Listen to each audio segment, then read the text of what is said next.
probably know that India has an upcoming Tour of Sri Lanka coming up. You know, if you're a die-hard cricket fan like me, proud to say it. Anyways, then you would know that India has a Tour of Sri Lanka coming up, right? So I believe they're playing like 3 T20s and 3 ODIs, I think. I could be wrong. But that's the plan that's going to happen. Now, there has been a lot of circulation and commotion, maybe not commotion, but a lot of like focus and attention on the T20 squad, especially because 3 big names, these 3 great players, have officially retired from the format, you know. So we're down an all-rounder, we're down a third down, and we're down an opening batsman. And most importantly, we are down a captain. Ravindra Jadeja, Virat Kohli, and Rohit Sharma all threw in their cards, or threw in their towels, I guess, and announced their retirement after their success in winning the T20 World Cup. You know, these three have been on the team for so long and have contributed so much. You know, we have Jadeja, one of the best, like, top class fielders you'll ever see. We have Virat Kohli, this absolute gunner of a player. You know, he plays with such aggression and such power, and he has such such class when he does it. Class? Well, such good technique, you know, and watching Kohli play, everyone loves watching Kohli play. I haven't met a single Indian who didn't know who Virat Kohli was, right? And there has not been a single situation when Virat Kohli didn't rise to the occasion. If the stage is set for him, he will rise to the occasion. I'd like someone to find a time when he didn't rise to the occasion. Correct me if I'm wrong. And then our fabulous World Cup winning captain, Rohit Sharma, who got the World Cup back after it just slipped away from him in 2023. You know, that kind of perseverance, never giving up, makes Rohit such a great captain. With Rohit's captaincy, India has been so successful, and just Rohit as a player in general. You know, he's an absolutely explosive, phenomenal opener, and he just does something so special with the bat that you don't see very often. He's a rarity player. All 3 of them are, right? So all these 3 big names have left the T20 format, so now there are some gaps to fill. And this is really exciting because now we see new players coming in. You know, this is the first T20 where we have our senior players and our youngish senior players who have some experience and our complete newbies, and we see them come together, and I think it's going to be really cool.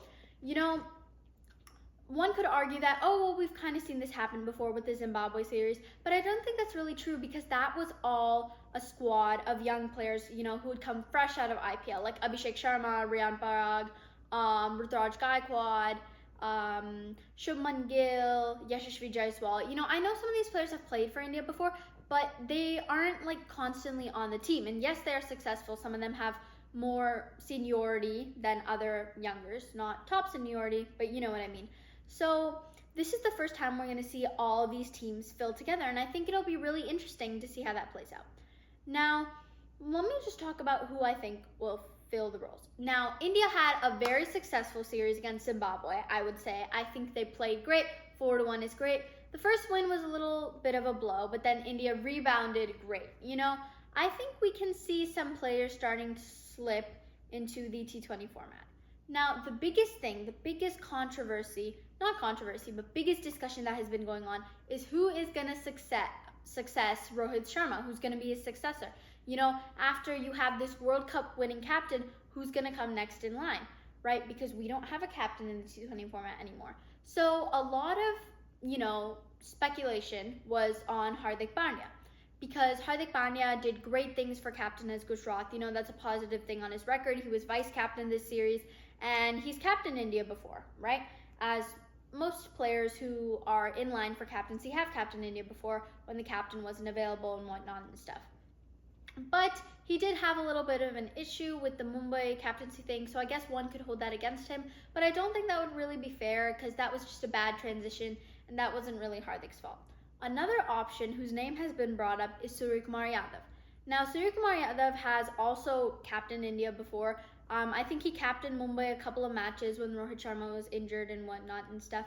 So Suryakumar Yadav has captaincy experience. Yes, Hardik has more, but captaincy is something that can be like nurtured and grown and taught, right? And with Rohit there, that can help. And one of the reasons why Suryakumar Yadav, or at least from what I've heard, super unofficial, unofficial opinion, is that selectors are leaning more towards Suryakumar Yadav because Surya Kumar Yadav is more consistent on the team. I don't mean form-wise, I mean injury-wise, and this isn't even Hardik's fault. I think Hardik does a great job of his capabilities and keeping his body safe, but Hardik's, like, he's such a phenomenal all-rounder, you're never gonna find another one like him, right? So when it comes to fast bowling and batting, that's a very injury-prone combo, whereas Surya just does batting. So he might have a better chance of being more consistent on the team. And when it comes to the T20 format, you want someone who's always going to be on that team if they're your captain. You know, they got to be consistent. You don't want a player who's not consistent as your captain, because then there's constantly captaincy switches and whatnot, and it's just a whole mess. And then the team environment goes down, and then the players go down, as seen by the Mumbai Indians captaincy debacle. But anyways, another reason why Surya Kumar Yadav would be a good choice for captain is because he is the number one T20 batsman in the world. I mean, why would you not have the number one T20 batsman in the world in your squad? Like, unless he's injured. But besides that, you know, honestly, I think they both would make really good captains. I think their captaincy styles are, actually, I have no clue what they're like, but I think they both would make very successful captains. We've seen the success of Hardik's captaincy, and I would like to see what Surya can bring to the table. So I believe India is like having their selection meeting Thursday to announce who will be captain, who will be in the squad. So let's see, and waiting until then, and then I'll do a video on that. Yeah, okay, bye guys.